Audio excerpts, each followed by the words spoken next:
I'm Willis Johnson on the JBJ Management Podcast, and this is our guest today. This is her book, Cynt Marshal. Cynt Marshal, CEO of the Dallas Mavericks. Thank you for being here. Thank you. It's so good to be here. And thanks for the tour of the office. Oh, probably longer than you had anticipated, but okay. I was hoping to be able to spend some time with you. That's right. I got the whole morning. We got a game tonight, so I'll have to leave you by maybe 5 o'clock. That's the good news. That's the good news. The good news is that the Mavericks keep playing. Yes, we're still What playing. happens if the Mavericks don't make the playoffs? What does that do for Cynt Marshal and the Mavericks culture? If we don't make it, there'll be, obviously a little bit of a disappointment. Financially, obviously, there's an impact because we won't, have revenue from those playoff games. But we kick into the off season, and we know what the off season is like. We will make sure the players get where they need to go and make sure that we're supporting the different causes and activities they have over the summer. So, like my social media team and all that, they'll try to show up in those places for those guys. And so we'll just, and then we'll get ready for our next season. Well, but we want to make the playoffs, obviously. Win. That's exactly right. But there is life after the season. And when the season is over, what's every day like for the CEO of the Mavericks? Oh, it's so busy. Okay, so my day is either involved in business planning for the next season, really laying out, our strategic focus areas, our budget, looking at org structure, looking at different things we need to do in the community. For example, like our Mavs Take Action social justice plan. What are we going to do there? We had a courageous conversation 3 years ago. We're thinking about having another one this summer, so we'll plan that and strategize around that. In fact, I have a meeting offsite with my team tomorrow to just say, okay, let's get ready for kind of this next season coming up. And so we'll have different community activities. A lot of people put requests, as you know, they'll put their request on hold until after the season. True. They're very mindful of the time and all that. So I'll spend my time with a lot of stakeholders, new season ticket holders, new sponsors. We have a big front office complex that's very new. It used to be the brewery. So we're looking for a naming rights partner for that. So we'll go, really all out trying to get that to happen. So we'll focus on all of that. And then our player relations plans and supporting the guys. So we have a couple things in common. One is that we're both cancer survivors. Yes. Thank God. I've read. Yes. And I remember I'm a 13-year cancer survivor, so praise God. I know what it's like when you get told. Yes, I'm 12 years. Did you ever think? So think about that. The first thought you have when they tell you have cancer, from the era that I came in, you automatically think, wow, this is it. You're going to die.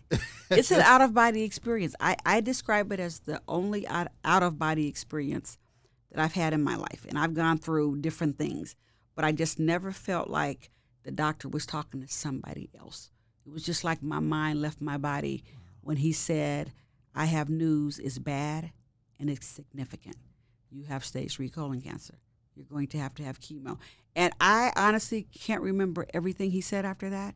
I just went into another zone. I mean, literally, it's like I left my body. You do. You leave you do. your body because you just think, it's not a death sentence, but you're thinking, I could die, especially when they tell you got stage 3, one lymph node away from stage 4. You're thinking, from okay. the era that we grew up in. Yes. You hear the word cancer, you do think it's bad. That is it. That's it. And so I called my mom because I was devastated because I thought these words aren't being said to me. And I called my mom. I was in North Carolina at the time. I called her in California, where I'm from. And I told her what the doctor said. My husband's standing there crying. I'm crying. And my mother said, this is for his glory. God will get the glory out of this. You will come through this. You will tell this story. And she, like her voice of power came out. And she just started preaching on the phone and giving me scriptures. All sickness is not unto death. She just went one scripture after another. And honestly, I was trying to have a pity party. Willis, I was trying to have a pity party. I'm like, what is she doing? Okay? Because to your point, this is like devastating news. It's bad news. Just like the doctor said, it's bad and significant. But my mother was not going there. Now, obviously, they said when she hung up the phone, she called my sisters. She was crying and all that. But she spoke life and faith to me on the phone that day. And when I got off, I was like, okay, I got to beat this.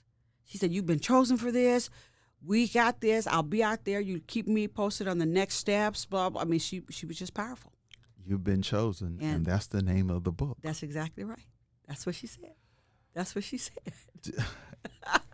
And I was chosen. And when I think about it now, I mean, that was December of 2010 when I got that call. Had chemo in 2011.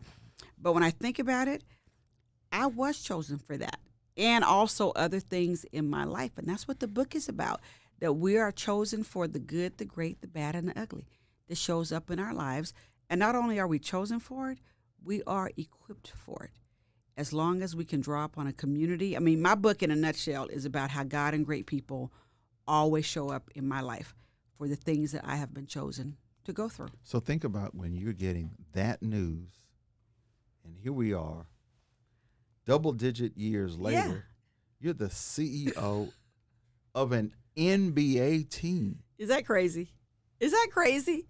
I know. I guess I was chosen for that, too, because he chose me. Mark Cuban chose me for this job. I had retired and had started my own consulting company. I was doing my thing when he reached out to me. And so he chose me for this, too, meaning God chose me for it because he needed a leader.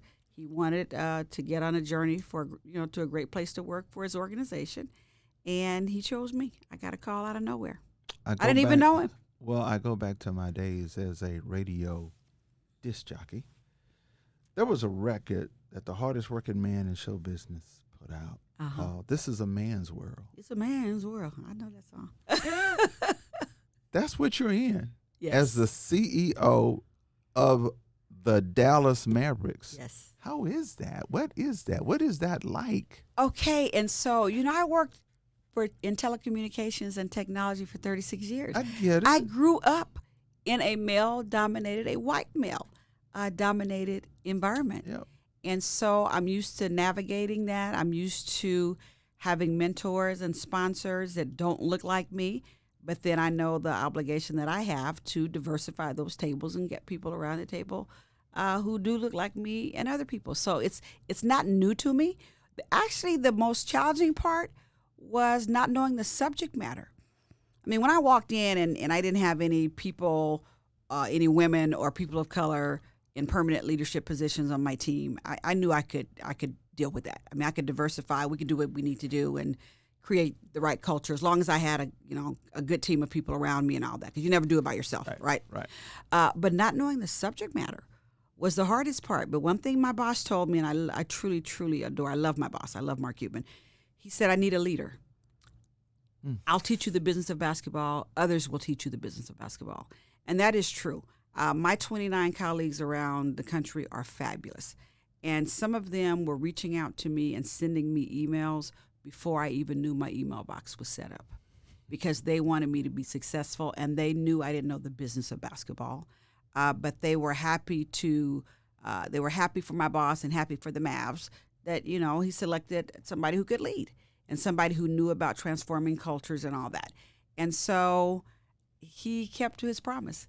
He had over 5 years. I know a lot more about the business of basketball, but that was the challenge. How did he get to you, though? How did it get to Cynt Marshal? How does Mark Cuban call Cynt Marshal and say, I got a job for you? I think what happened, and I never really dug into it, is that he received my name from a couple of people. I assume probably my old boss at AT&T. But he got my name from a few people saying, here's somebody who we think you need right now. And we don't know if she's getting ready to move back to North Carolina or California because she retired. But she worked with AT&T to help. I led the effort to get AT&T on Fortune's great 100 best places to work list for the first time ever. And I didn't do it by myself again, a whole team of people, but I led that effort. And so somebody gave him my name, and he followed up on it. And I almost didn't call him back because he was texting me, and I have 4 kids, and 2 were in college at the time, and I was on a call with my client. I thought it was one of my 4 kids texting me for money. And I handed my, well, you know how that is. You got 6, I handed my husband the phone, and I said, Kenny, one of the kids need money. Take care of it. And then he came back a minute or so later, and he said, this dude doesn't need any money. He said, it's Mark Cuban trying to reach you. And I said, who is that? I didn't know him, okay? And so then he told me who he was and all that. And then I ended up calling Mark, and it was a great conversation. And I met with him later that evening to talk about what was going on there. And then I just told him I'd pray about it. I said, I'll pray about it because I had to really think about it. I mean, I've been retired for about, 10 months at the time. I had my own clients doing my own thing, and life was good. And so, but it was interesting. I had written a blog and posted it that very morning, so February 21st, 2018, because we had these teenagers who were protesting in Parkland, Florida, because of the shooting at their school and all that. Right. So they were protesting gun violence. And then the Reverend Dr. Billy Graham had passed away that morning. Wow. And I'm thinking about these teenagers and this 99-year-old who really impacted my life.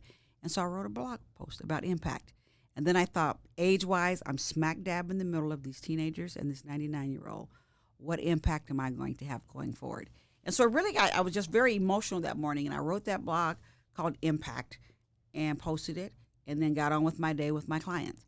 Well, after I talked to Mark, 2 women stopped me as I was leaving his office, told me their stories, and then said, are you the person who Mark Cuban said is going to come in? And they went on and on and on. And they said, we hope you do it. We really think you could have an impact. There was that word. Impact. And I went, oh, my goodness. So I went home, prayed about it. I came back the next day. I was in the building for 3 hours before Mark even knew I was there.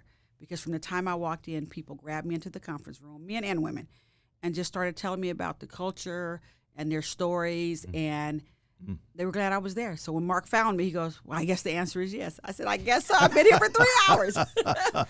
And then we just got on a mission to, we got on a journey to be a great place to work. And when you talk about impact, just in this office today, have you seen the impact that you've made on people both from 24 to 74? How does that resonate with you when people say, oh my God? How do you deal with that? It's humbling, number one, and that's part of my prayer. I have this prayer that I've prayed probably since I was in my 20s when I first started working. I started my career, and part of that prayer is, Lord, keep me humble. And I just intensified that prayer because, when you're on the cover of magazines and all that, you could actually start believing all those press clippings. That's crazy. This is about doing God's work, serving Him and serving people. And so I just want to stay humble with it. And so it makes me think, okay, the group of people that I've assembled, that we're actually making an impact. We're actually doing some good things that people are paying attention to. And so they're on this journey with us. And so I never kind of take it where sin is like doing this because sin's not doing anything. I'm blessed to lead a group of people. And I'm blessed with some skills to, know how to build a team and all that. And my boss chose me for this job. And I just got to digress for a minute because, we just went through Black History Month, then Women's History Month. And so I did a blog post. I think I did a social media post on April the 1st, thanking all the men. And I was talking about my boss, too, who actually are part of making that history because Mark actually made that history. He called me. I didn't call him and say, please make me the first Black female CEO of an NBA team. He did that. But you know what I love about it? He wasn't trying to make history. He didn't even know that. He was just trying to make a difference. And he heard a name. He talked to me, and he talked to me in detail. And then he made a selection on who would lead that team. That's powerful to me. So when people, like when I walk through this office and people want pictures and all that, it just shows that they're paying attention and we're doing something that is resonating with people. And we're really just trying to just do good stuff. I'm trying to do what I was called to do. Well, interestingly enough, I pay attention. I was sitting at a luncheon. It was a Genesis luncheon with you. And you're a man. Kenny. Yes, Kenny is. He's too much. So I love him. This is probably the first year you were the CEO of the Mavericks. Mm-hmm. And I watched his patience because everybody, Cynt. How does Kenny deal with Cynt Marshal, the CEO of the Dallas Mavericks? He is so used to all of this because, I've had a high-profile career, right? And especially in North Carolina, as the president of AT&T in North Carolina, just out everywhere, doing a lot of things. And my husband is so funny because he loves it when he goes to an event, especially if I'm in a new job, and he watches the people on my team and the people to support me, and he sees everybody packing up and getting ready to go. He says that he just laughs because he's like, they're going to be here another hour or two because my wife is going to be the last person in the room. And I'm like that. When I speak, you know how people line up and stuff? Right. I'm the last person in the room. I will not leave until I talk to everybody who's standing there. And my husband knows that.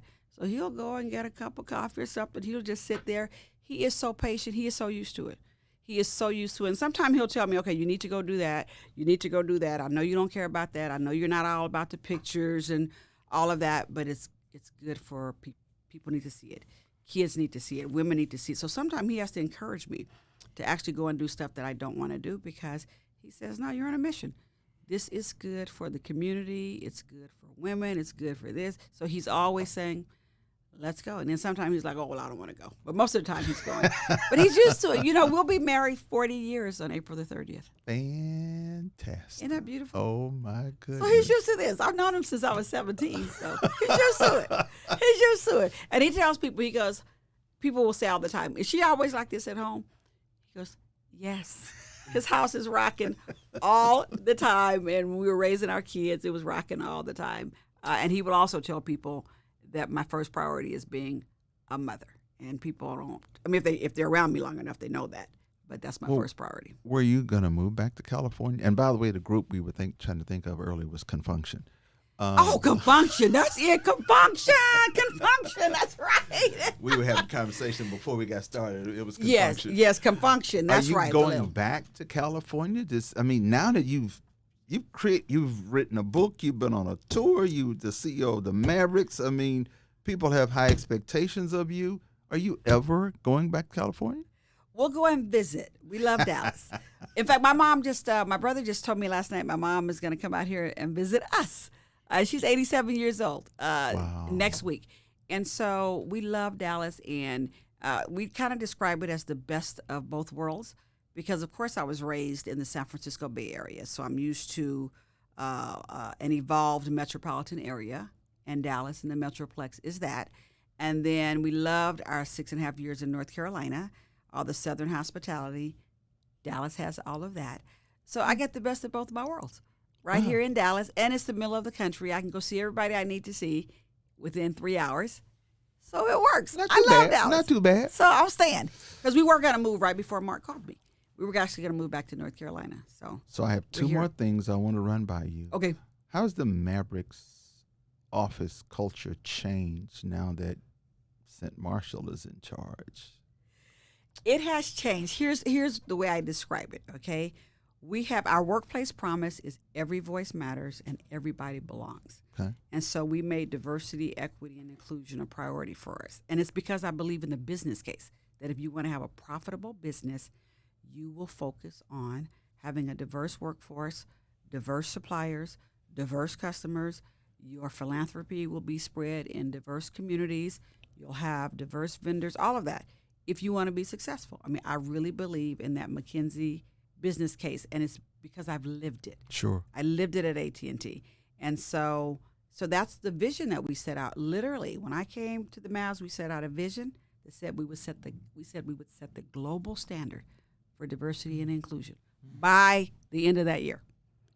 So by like January 1st, 2019. So we didn't have a whole lot of time.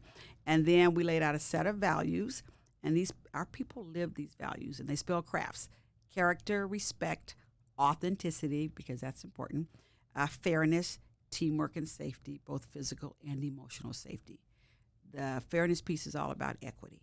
And so we said these values would not just be on the walls, but would operate in the halls. Everything we do, we be based on it. And so it warms my heart when I hear our employees actually talking about our values and calling us out on different things. I love that, the speak up culture, all that. And so it has changed. I think we have values-based employment. And then we have a very diverse team at every level. And that has changed a lot, too. So I think, and I didn't do it. I mean, yes, I led it, and I laid out the vision and the values and the 100-day plan. But people had to rally around that. We've had to hire new people. It's just been like a total team effort. Mark's been involved in it. The basketball side, which was already doing great, Now have Nico Harrison and Jason Kidd. And so we just all work together. And I think the culture is good. So I'll give you 2 names, and I just want one word for each name. Luka. Incredible. Mark Cuban. Disruptive.